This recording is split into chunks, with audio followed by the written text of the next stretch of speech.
vous avez des jeunes femmes qui revendiquent clairement que Gorz est pour elles un inspirateur. Et parmi elles, vous avez aujourd'hui Cécile Duflot, qui est la leader des Verts, qui le dit très clairement. Et puis vous avez des gens comme Clémentine Autain, qui effectivement fait partie plus d'une mouvance de la gauche radicale. Et puis plus récemment, après le drame de Fukushima, vous avez des gens comme Aurélie Filippetti qui, au sein du Parti socialiste, essaie de faire évoluer le Parti socialiste sur la question du nucléaire. Alors je ne sais pas si elle revendiquerait une sorte de filiation avec André Gorz, mais il n'empêche que son attitude qui cherche à faire évoluer le Parti socialiste sur cette question-là peut, d'une certaine manière, être raccrochée à la pensée d'André Gorz. Une politique écologique est nécessairement une politique anticapitaliste, une politique qui cherche à limiter le champ de la consommation marchande et des échanges marchands. On continue avec André Gorz, sa voix, son œuvre. Il fait une critique, entre autres, de la culture.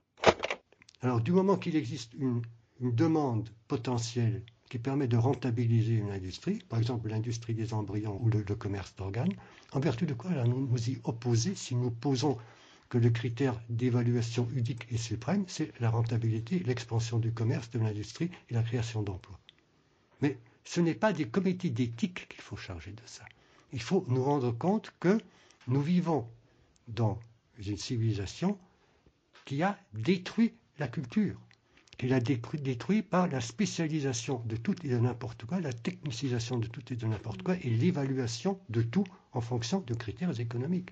Nous ne sommes jamais allés aussi loin potentiellement dans la soumission de la vie et du sens de la vie à des critères totalement extrinsèques, c'est-à-dire utilitaires et technicistes.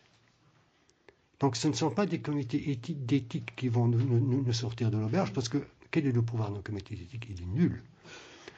Ils donnent des avis et puis on en tient compte ou on n'en tient pas compte. Le symptôme de cette crise, ce qu'on appelle la crise du sens, la crise d'orientation et l'expression, c'est que nous n'avons plus de culture du quotidien.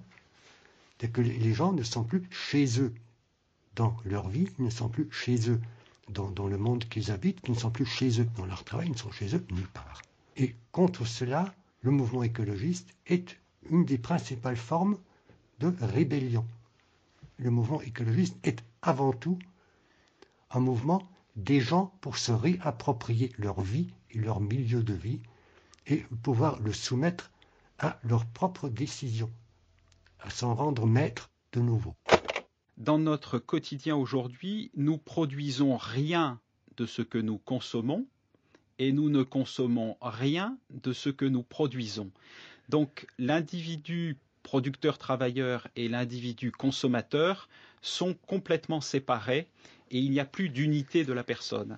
Et c'est ce qui lui fait dire qu'aujourd'hui, dans notre société, qui est en quête de sens, qui est en quête d'orientation, elle est en quête de sens, elle est en quête d'orientation, parce qu'elle a perdu la capacité à produire une culture du quotidien, où les gens, comme il le dit lui-même, se sentent chez eux quelque part, se sentent dans un milieu de vie qui leur est naturel, un milieu de vie où la qualité de la vie peut primer. Et aujourd'hui, notre société fait qu'elle favorise une forme de repli sur soi ou un repli sur la consommation individuelle, justement pour être là pour contrebalancer les insatisfactions que les gens ont, que ce soit dans le cadre de leur travail ou dans le cadre de leur environnement immédiat qui apparaît comme quelque chose qui n'a plus de sens. Ce qui est dramatique aujourd'hui, c'est la soumission de toute la vie à la logique économique et qui est en train de démontrer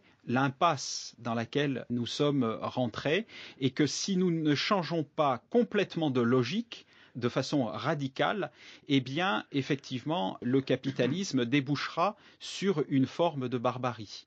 Il disait dans ses derniers écrits, dans ses derniers moments de sa vie, que selon lui, nous étions rentrés dans une phase où le capitalisme était en train de s'effondrer, avec une forme de bifurcation, soit cette sortie du capitalisme se fera dans une logique barbare, soit elle se fera de façon civilisée et que d'une certaine manière, l'orientation que nous pourrons prendre, elle nous appartient à nous, collectif, société, dans la mesure où on peut effectivement changer ce paradigme et empêcher la logique économique aujourd'hui de soumettre toutes les sphères de la vie à sa propre logique qui est une impasse.